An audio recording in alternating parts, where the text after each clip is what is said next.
After going back and playing 1943 for a while, it had me thinking about battlefields that really grabbed my attention in the past. And the more I thought about it, the more I kept coming back to one title, and that's the 2008 classic Bad Company Battlefield. I remember really enjoying both this game and its sequel back in the day, but I couldn't really recall why, so I picked up a copy of the first Bad Company and I gave it a playthrough to gather some thoughts. When picking this game back up, I was worried it was going to feel like an outdated relic of the past. But after a playthrough, I'm pleasantly surprised at how much it's held up over the years. I was even more surprised that this game still had an active multiplayer that is relatively consistent. I was able to find games pretty frequently. There's a decent amount to unpack here, so let's get started.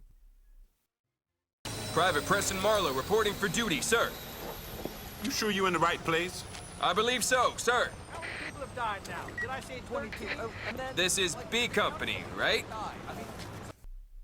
Bad Company begins with our playable character Preston Marlowe. He is a U.S. soldier being transferred to a new unit to help combat Russians in an unclarified war. We are told through Marlowe's narration that he has been transferred to a unit because he messed up somehow, and instead of the army sending him to prison, they have sent him to Bad Company. It's full of fuck-ups that are sent on high-risk missions to help atone for what they've done to piss off the U.S. military. In our particular squad, we have 3 other characters, Haggard, Sweetwater, and Redford. All of them are interesting and have their own unique personality.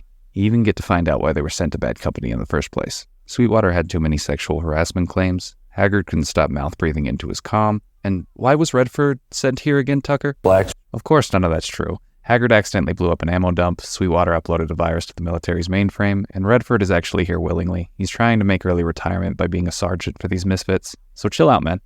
Dude, relax, your face will get stuck like that. Soon after meeting your squad, Bad Company is sent on a mission where they discover that a well-known mercenary and his army are assisting the Russians with their conflict against the US. This is notable because the mercenary is rumored to pay his men in solid gold. This turns out to be true, and the main goal of Bad Company is trying to find his stockpile while still obeying orders and maintaining anonymity against the United States. The core narrative isn't very deep or compelling, but I don't feel like that was the developer's focus when crafting this story. The focus is on Bad Company and their shenanigans. Despite not learning much backstory from any of them, I had this sense of attachment to every one of them. I would say it's kind of like if all of your friends joined the military and got put into the same squad. Most groups of friends clown around and don't take anything seriously, so why should a war zone be any different? Play rock, paper, scissors while Sarge is receiving orders. Let's talk about past romances. I have this cousin who has a beautiful voice, but a face like a can of dog food.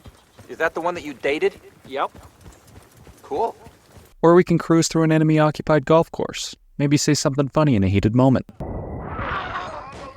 Goddamn liberals! This game bleeds charm and humor, and it can almost all be credited to the members of Bad Company. Unfortunately, the main character Milo is a bit bland, but I feel like this is intentional so we can impose our own character traits onto him. Basically going for the silent protagonist approach without having them actually be silent, which doesn't always work out. It's been great to finally become a part of They managed to not only save the story, but make it thrive by being full of character. It's a great journey for a shooter, but of course the most important thing is the gameplay.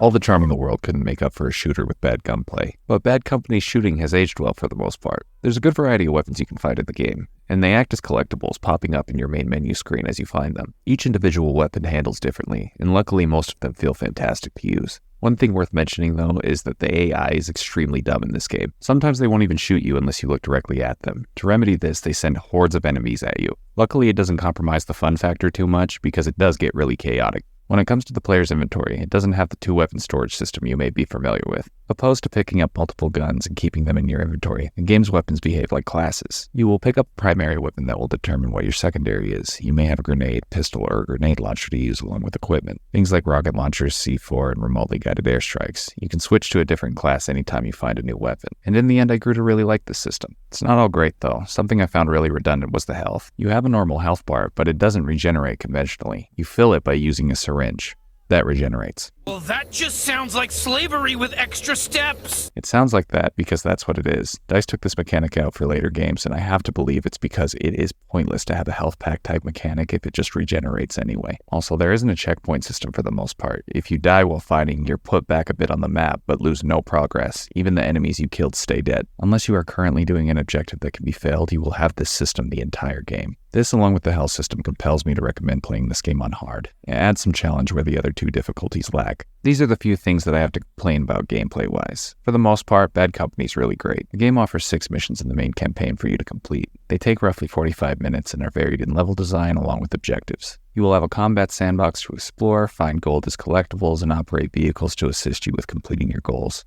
It's a real blast, and it all culminates with the game's last level. Like I said at the start of the video, there is still an active multiplayer. Played roughly 15 games and was never able to get a full lobby together, but there is enough people to still have fun. There's only one game mode available, and it seems to be the predecessor to Rush. Each game starts with 2 gold crates that one team must defend and the other must attack. If the attackers manage to destroy the crates, more of the map will become available and new gold crates are available to destroy as well. If they destroy all of them before time runs out, they win. The multiplayer is fun, but feels a bit simple compared to other Battlefield games. Class list is what you expect. We have Assault, Demolition, Recon, Specialist, and Support. They all have varying weapons and equipment, giving you a different playstyle for whatever you end up choosing. Maps are pretty well designed, and luckily they're smaller compared to modern Battlefield maps, so you can get to the action pretty quickly despite the player base being slim. There's also a good stat system for the multiplayer, so you can keep track of your progress, something that was standard back in 2007 that has become less so in modern games. For some reason. That being said, I can't praise everything. Some of the spawns in this can be exploited to all hell. So squad up fast to avoid those. Just spawn in your teammates as much as possible. Honestly, I can't see myself coming back for this multiplayer a ton in the future, but I would still recommend playing a few games to get the full experience. That's everything I have to say about the gameplay, so let's look at the presentation.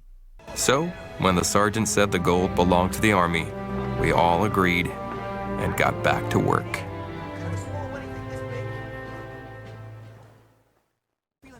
2008 was a long time ago, and it unfortunately shows in the graphics. Like 1943, there's this odd graininess around almost everything, and the realistic color palette they chose looks very bland nowadays.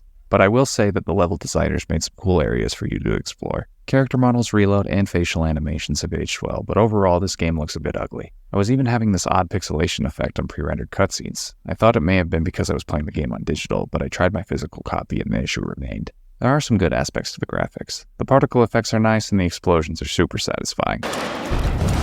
Oh, man! I should have joined the Air Force! That's what I call an explosion! The sound design is great, which is to be expected from a Battlefield game, even from back then. Weapons sound mean and you still get that shell-shocked effect when everything is popping off. Voice acting and music is top-notch, specifically the main theme for Bad Company. I mean, listen to this. There's so much soul in that. And is that Seagal on guitar?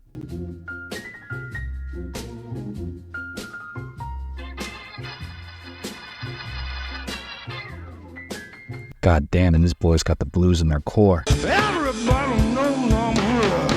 Bad Company also manages to feel dynamic by having squad mates call out when specific things happen. You get a good kill, almost die, or blow something up, expect to hear something from the boys.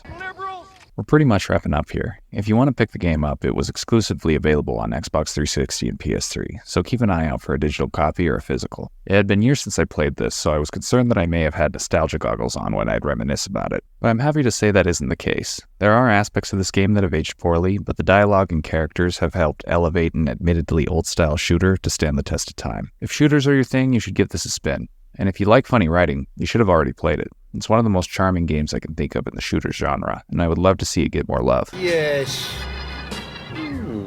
Harsh, but fair.